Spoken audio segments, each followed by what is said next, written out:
The two front doors, they latch somewhat. Oh, it died. Oh no! All right, car died. Your phone died too. All right, we're back at it in the garage, working on the 59 budget rat rod Mercedes / 87 Thunderbird Turbo Coupe chassis swap. Last time you saw this car, we got the air suspension all 100% done. We got the headlights all finished and fabbed up and wired up. We cleaned up all the wiring that we installed for the air system, and then we also got the electric fan all wired up. For those of you who don't know, we did a fastbag system on this with 3/8 lines and 2 solenoids that control the intake and the exhaust of each bag on all 4 corners. If you haven't seen that video, go back and check that out. We also went ahead and made some rat rod style headlight bucket mounts with some rebar to keep that rat rod theme. We went with some Jeep headlights and some Jeep TJ headlight buckets. So we mounted those up, got them all wired up. Everything looks great, works great. Next thing I want to dive into is we have an oil leak that I have to address. It's not a terrible one, but it's enough that if you let the car run for a couple minutes, after wiping everything down, you'll see a drip. And then if it sits after you shut it off overnight, you'll see a couple drips on the ground. It's something that while I have the car apart and jacked up, this is the best time to do it. So as much as I don't want to do it, we're going to have to do it. So we've narrowed it down to, we think it's the oil pan. I'm hoping it's just the oil pan that's leaking. It's not a fun job. I'm hoping that it's not the rear main seal as well, but as for right now, I know it's for sure it's the oil pan gasket. So basically what we're going to do is loosen up the motor mounts, jack up the motor to get as much room as we can between the motor and the K-member so we can get that down, and then hopefully we'll be able to clean it up, get that new gasket in there and seal it back up. But first things first, we got to drain the oil and get some cross members out of the way.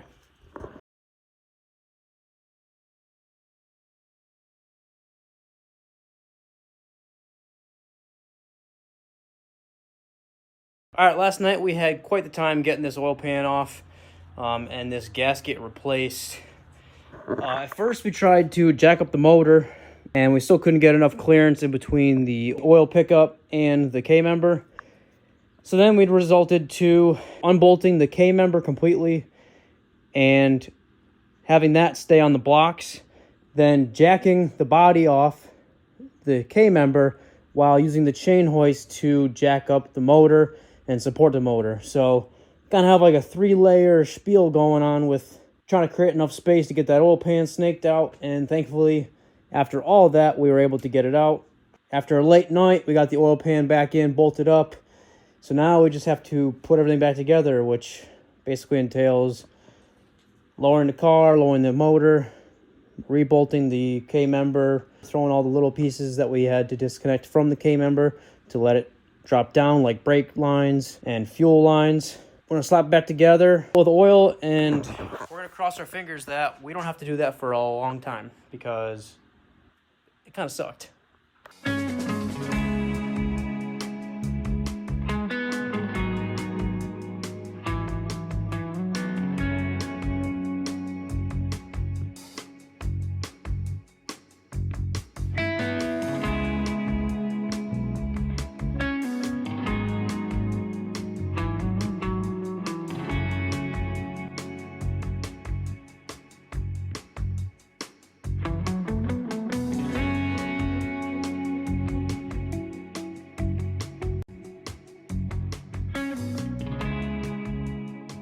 All right, we got the front of the car 95% put back together, minus a couple little braces and stuff that we don't need to start the car.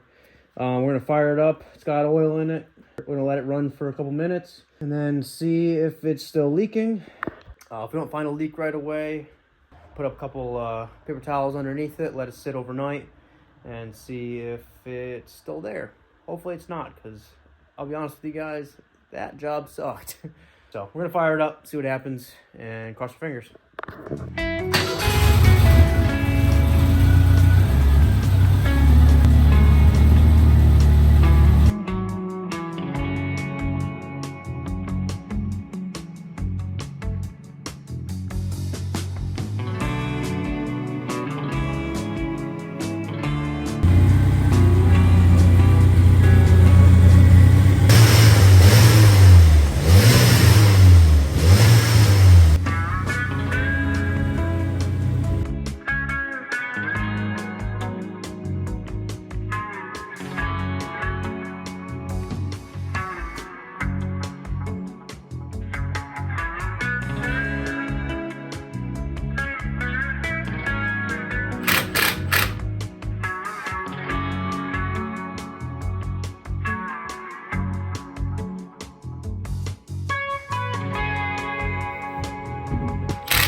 the car sit overnight. We found out there are no leaks underneath, so that is a huge win. I was thinking that it might have been the rear main seal, but it actually turns out it was the oil pan gasket, thankfully, because we did all that work.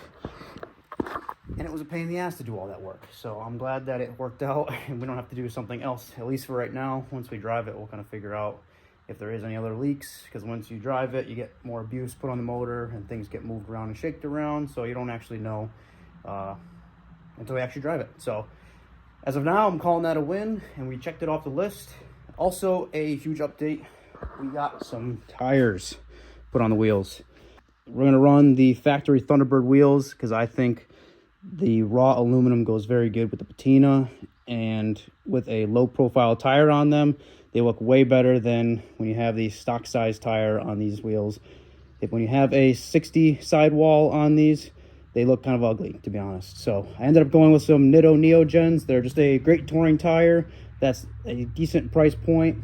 Went with a 205 45 sidewall. I was back and forth whether or not I wanted to do a 40 or a 45, because I have 40s on the Mustang, and that was the kind of the profile I was looking for, but I wasn't sure, this being a cruiser, whether I want to do a lot of miles on it. So I decided to go on the little thicker sidewall. And actually with the 205 on this size wheel, the 45 almost looks identical to the 40 that's on the Mustang. So I'm super happy how these fit. They fit perfectly. It's exactly what I was looking for, and not bad for kind of a little bit of guesswork. The rears, they fit perfectly. They don't rub at all. Full stuff. Everything moves freely. No issues there. The front, the only thing I'm thinking about is I'm probably gonna have to trim the fender a little bit, which I was thinking about doing anyway, because it doesn't line up 100% in the center of the wheel well. It's a little bit rearward, so I was planning on trimming this back just a smidgen anyway, but I'm pretty sure that full lock to lock at full stuff, we're probably gonna end up hitting the fender with a tire anyway. So either way, we're gonna have to trim a little bit in the back, so that's not a big deal. But very, very happy with how that's fitting right now. It's starting to come together and look like a car again. So the next thing we got to do to get it prepped for the first test drive is fix the clutch. When I bought the Thunderbird, it had a clutch issue. The guy I bought it from said it needed a new clutch. I know these were a hydraulic clutch system, so I figured when I test drove it, if you press the clutch in and you sat there like a stop sign or a stoplight, the pressure would eventually bleed off and it would start to engage the clutch, and you'd have to take off, or it would stall the engine. So I figured it wasn't a clutch issue because it was driving fine, and it was just something with the hydraulic system. Now, the big problem with these is the slave cylinder, which is mounts to the transmission and actually works the clutch. That you can find no problem. They're pretty cheap, like 40 bucks or something like that. Very easy to find next day at a parts store. The main issue with these cars is you can't find master cylinders for them. The master cylinder is what mounts to the firewall, and your clutch pedal is what actuates it. They're obsolete. Nobody makes them anymore, so that's a big issue. I'm pretty sure the guy I bought it from probably found out that was one of the issues and just decided he wanted to boot the car. But that's what you get for not wanting to put a little bit of effort into things. So I decided to do a bunch of research and look into forums and stuff like that. And to not my surprise, everybody has the same issue. Thankfully, somebody's come up with a solution, and a pretty simple one at that. I got the master and the slave cylinder already pulled out of the car.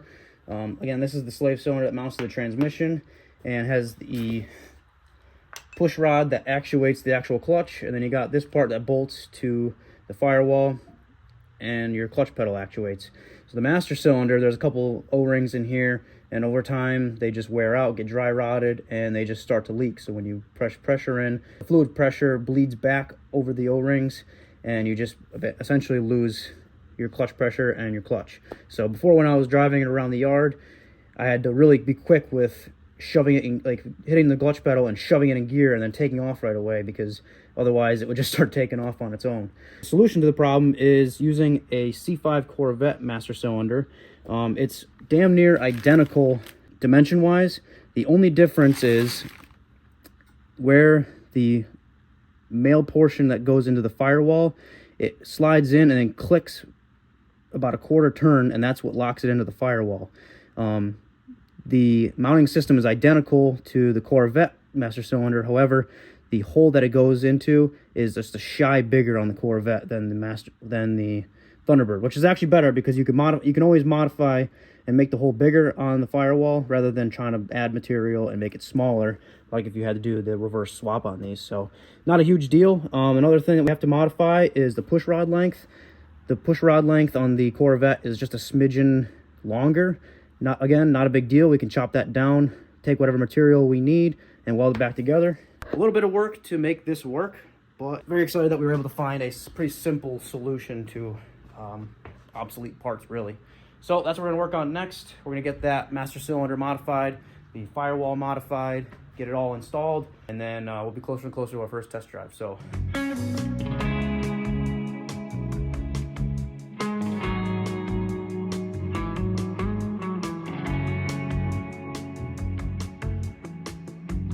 All right, went ahead and just removed this steering column, boot, and clutch mounting plate, I guess you could call it. So that way we can open up this kind of square hole that the master cylinder twists and locks into. We're gonna open up that hole about 80 thousandths of an inch. Nothing too crazy, but just big enough. We'll just take a little Dremel and open that up.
All right, we got the assembly back together with the new master and the new slave. Got the push rod shortened, was able to slice the crimp areas with a cutoff wheel, and I was able to split the two-piece push rod, cut about 9/16 of an inch off the inner portion of the push rod, and shorten it down to the correct length. Plop that back in. It came apart pretty easily, just a little snap ring that holds it all in. I swapped around the hose, the original hose, connected it to the new slave cylinder, and it should be ready to go into the car. Corvette master cylinder is in, new slave cylinder is in. It was a pain in the butt to get it all back together, but we got it done. Got the clutch bled. It's kind of like bleeding brakes, so it's pretty simple. Just have somebody pump it a couple times, crack the bleeder screw on the slave cylinder, and we have clutch pressure, so it should work in theory. We're gonna fire it up. Got it on jack stands right now, and we're gonna see if we can run it through the gears, or at least, you know, first gear. Make sure it actually works. Problem that I was having before was the clutch was working. It was just I would lose clutch pressure if I sat there with my foot in the clutch for a period of time. Fingers crossed, this should fix the issue, and we're gonna find out right now.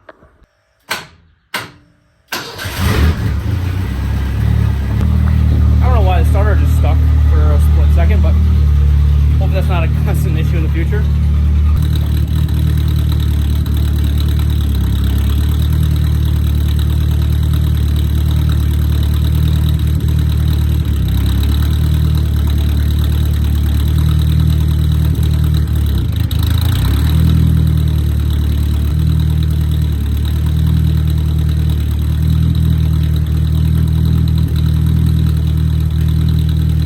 Clutch is fixed. You know, my temporary exhaust, just to get the exhaust fumes out of the garage while I'm working on it and it's running, doesn't sound too bad.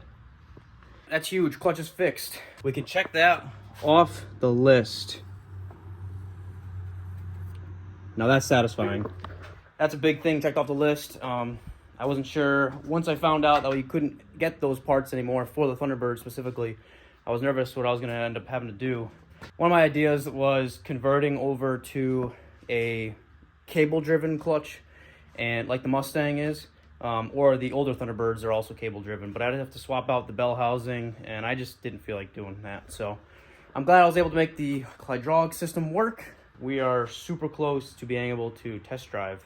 I still need to bleed the brakes at some point, but the two next major things that I need to do before we test drive is finish mounting the steering wheel and then mounting the front bench seat. I already started to modify the steering column for the Mercedes wheel. I'm gonna try to keep it super simple. I chopped back the nub or the mounting stud for the Thunderbird steering wheel. The reason why I couldn't use this for the Mercedes one is because the diameter is too small and also doesn't have one of these like slotted lock keys. So I took the last couple inches of the Mercedes steering column that actually the steering wheel mounts to, and I'm just going to simply weld it to that. Of course, I'm going to be conscious about the heat transfer, so I'm going to be doing a little bit at a time, letting it cool, keeping a wet rag on all this stuff. But plain and simple, should just be able to weld this on there, the steering wheel mount on there, and then we'll still have the adjustability of the steering wheel this way because the tilt column still works. So we're going to do that next, and then we're going to start making some front bench seat mounts.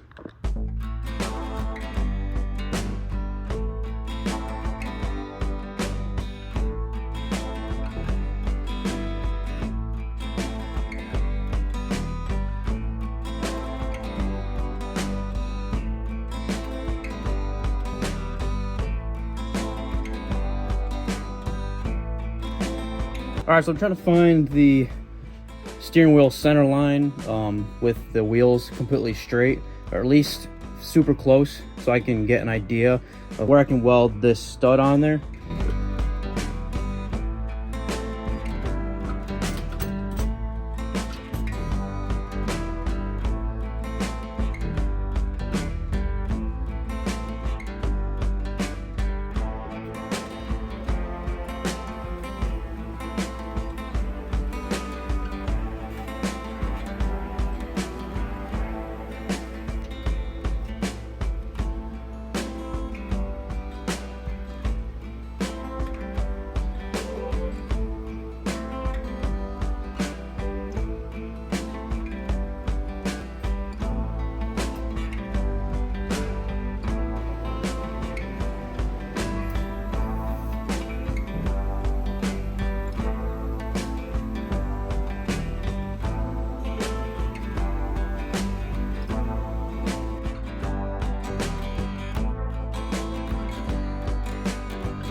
All right, the front seat is officially mounted, so now we have a steering wheel and we have a front seat.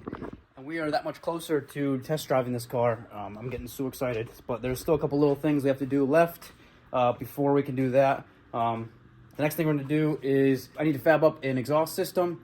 Since this car is so low, we're kind of limited on what we can do for an exhaust system on this because it's kind of tricky making sure that the exhaust is not hanging so low and it's going to be scraping all the time. So I kind of have two options. The first one, which I thought about but I'm not crazy about, is basically the downpipe comes off the turbo and then we have about 2 feet of the 2.5 inch pipe. So one option is cutting this back, way back up in this area here, and raising this, because right now this is currently sitting too low, and have it hard 90 in this space here between the K-member and kind of the frame rail-ish there.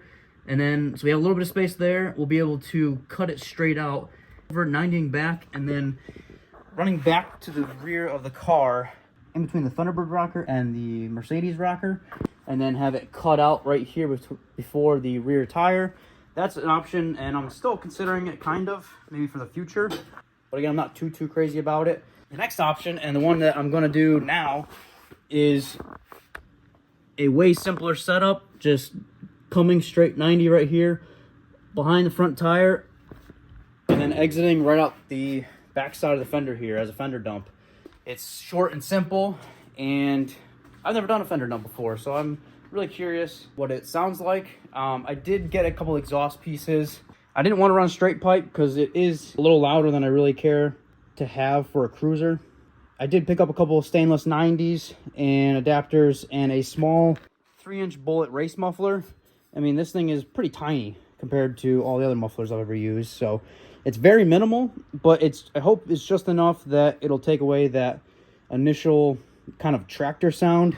In my opinion, this little 4-cylinder sounds like old John Deere tractor, and I want to take away a little bit of the tractor sound and give it more of, well, a nice turboed 4-cylinder sound. So I'm gonna try that out, see what it sounds like, and then we're gonna do a fender dump. And plain and simple, let's get to it. Silly me, I thought I was gonna be able to do all of this while it was still on the car, and well, that's proven to be a pain in the butt. Hopefully these downpipe bolts come off. If not, we are in for a long project. Longer than normal, I should say.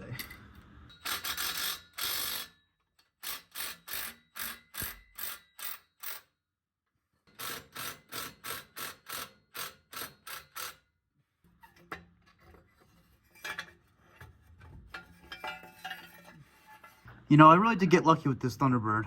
It's pretty clean for the age.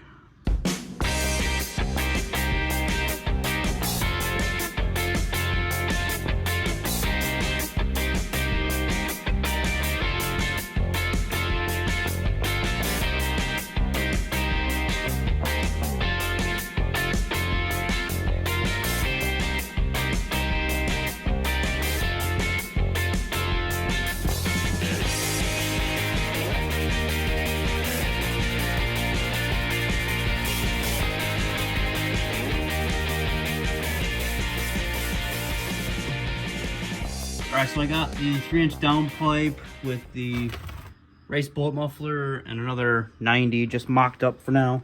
Before I fully weld anything and commit, I want to see what it sounds like.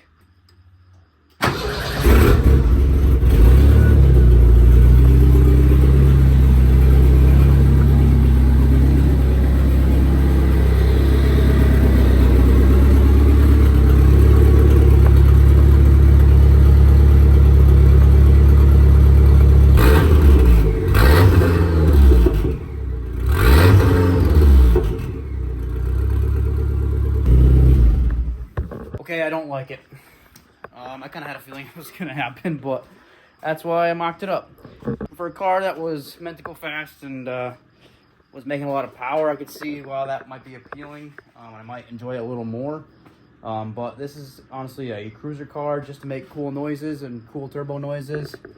And I just know that after a couple hours cruising around, that would get obnoxious after a while. And also the fumes, I think, would be pretty annoying too. So I think we're gonna go to plan B. Also went ahead and bolted on the front fenders and front apron for good. These are permanently mounted now. I got all the bolts in there. Everything is nice and stout. Cleaned up all the wiring, got the headlights plugged in, electric fan all wired up to a temperature switch. So the front of the car is really coming together nicely. All right, plans have changed since I don't like the side dump. So we're gonna end up shooting for running along the rocker underneath and then shooting out right before the rear tire. Got some exhaust pieces, so let's build a system.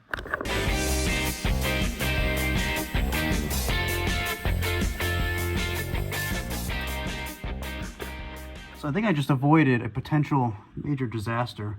I'm trying to figure out a way to reroute these fuel lines just a little bit higher so they're farther away from the exhaust. And I'm also going to put some heat wrap on it, so that'll help too. And I found the fuel feed line has a little kink in it. Almost like the plastic line got bent too far somehow. which is very susceptible to a small pinhole or something, which could have leaked onto the hot exhaust, caught fire, and potentially burned the whole car to the ground. So I'm very glad that I caught that. To fix that, we're gonna have to just get some length of fuel injection rubber line and basically just replace that whole section, probably front to back, but at least from this hard line that goes up to the rubber feed lines all the way back to the fuel filter around there. So we got about 5 or 6 feet we got to replace. So dodge a bullet there, I would say.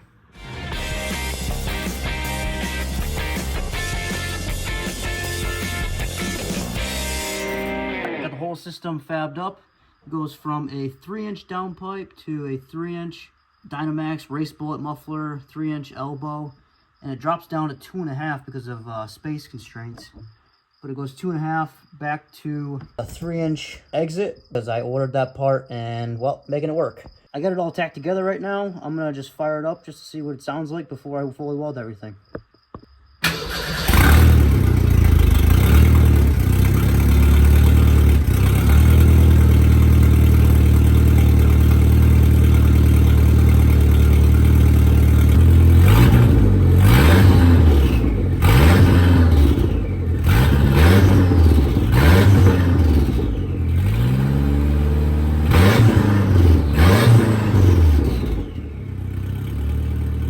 I'm actually pretty happy with that. I expected it to be a little louder, but I'm glad that it quieted down from the original fender exit idea. I'm pretty happy with it, so I'm gonna get that fully welded up.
Process to get it off the jack stands, but we gotta fire it up and sitting on its own weight. So this will be the first time that it moves under its own weight and out of the garage.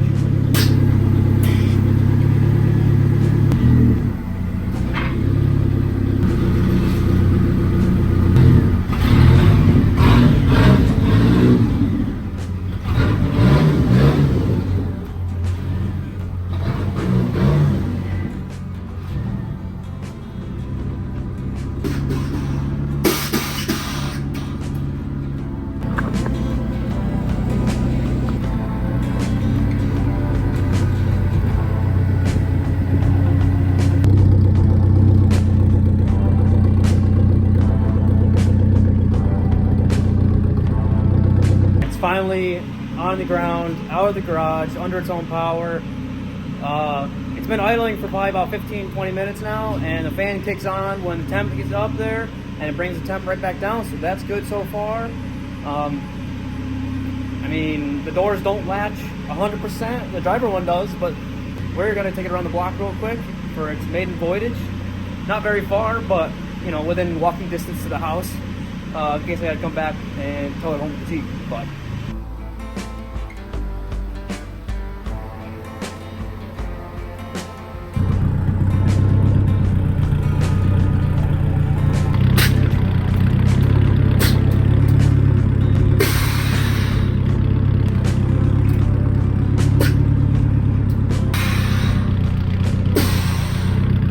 Basically, put your feet over said wires. Ah, perfect. So it latches. Here. Yeah. There we go. So two front doors, they latch somewhat. The rear ones, the secondary latches hold them closed. So the windows don't go all the way down, so I gotta fix that. This air gauge leaks, so...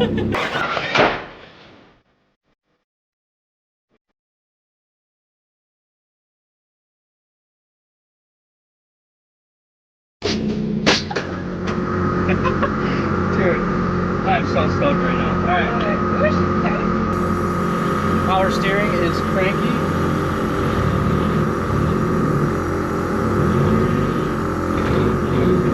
The trunk is held closed by, I don't even know what you call it. Twine. Yeah.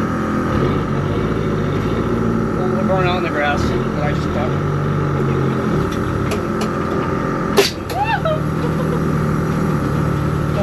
Dude, Power steering is so weird.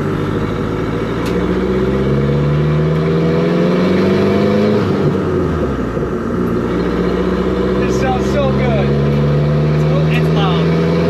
I like it.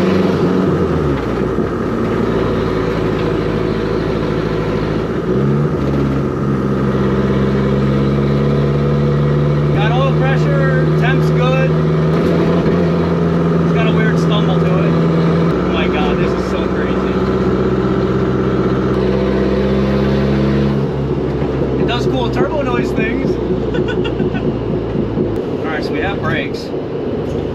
Oh, good. Forgot about those. Surging. So my best.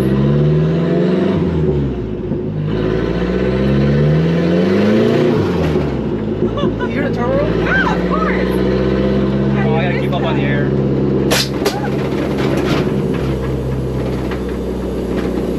Oh my god.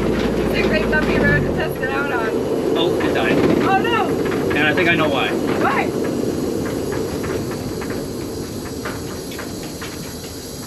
Maybe.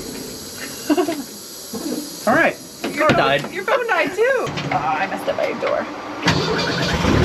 Alright, the positive terminal just popped off. They're not tight apparently. Your speedometer. Yeah, I think there's some grounds that aren't connected on the dashboard. I messed up my door, so I opened it. Can you hug me again? It's good. Excellent.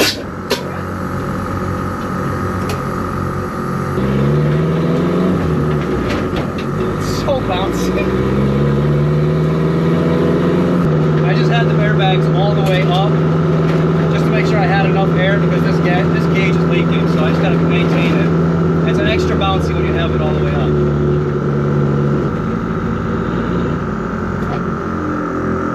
Oh, it died again.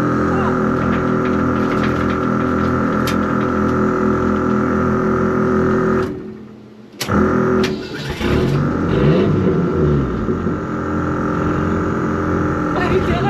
I don't know. It's a bumpy road. This is a very bumpy road.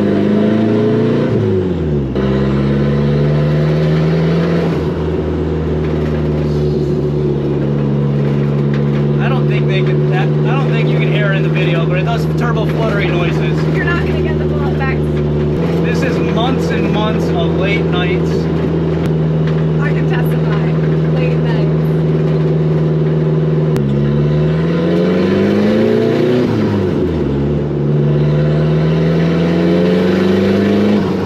Oh my gosh, it sounds so good. It is far from perfect, but it's driving. She's going. It is not fast, but it makes cool noises, and that's all we care about. Hey, we got another hot rod. Yeah. He's like, yeah, whatever. Look at your paint.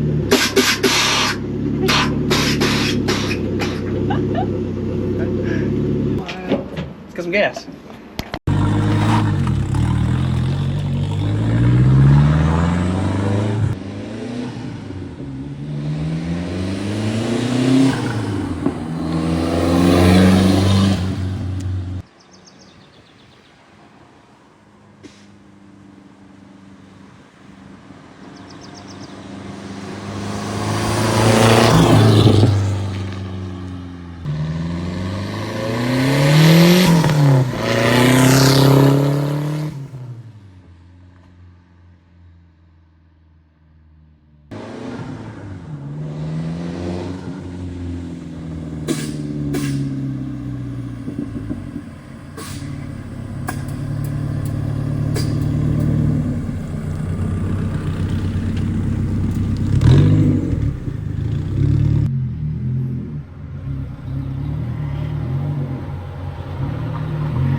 9 months since we dragged this car out of the woods where it had been sitting for over 30 years. And it was considered too far gone, rusted out, pile of junk, and we've resurrected it utilizing a 1987 Ford Thunderbird. This first drive went awesome. A lot of little quirks here and there to figure out. Of course, the fresh build, you're going to have that. Even the Thunderbird was an unproven car. I bought it, brought it home, immediately broke it. I never actually really got to drive it too much other than around the block real quick before I just completely tore it all apart and, well, created this monstrosity. It's been running for probably the last, I don't know, a little over an hour, maybe a little bit more. The fan kicked on when it was supposed to, kept the motor cool. I'm hoping that'll be the case when we have a hood on it. Of course, it gets cooler without a hood, but not sure 100% what it's going to be like with the hood on. It'll hold a little bit of heat in the engine bay. So we're just going to have to find out over the next couple days if that is an issue. And if it comes down to it, I guess we could just run hoodless. It's not a big deal. But it would be really cool to have the hood and have a complete car. But there's a fuel shutoff switch. They call it an inertia switch.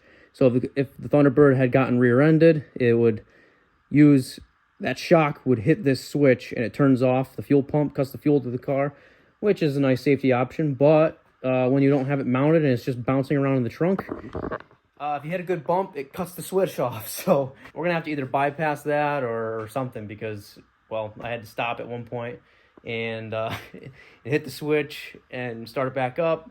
We had a positive terminal of the battery come loose.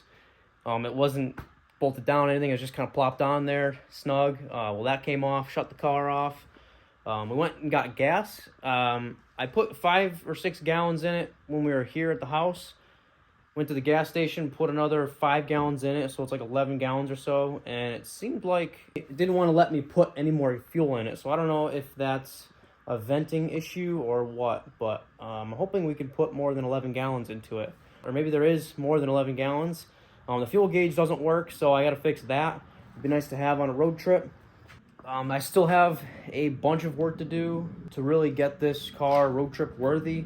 It'd be nice if all the windows went all the way down. They only go part of the way, and I guess the mechanisms are a little bit rusty, so I got to make sure that all the rest of the doors latch 100%. Of course, the trunk is tied down with some paracord.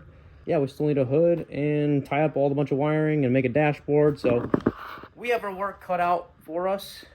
We have a little bit over a week, we have about 9 days before we leave for Overcrest Rally and road trip this thing thousands of miles. So no pressure.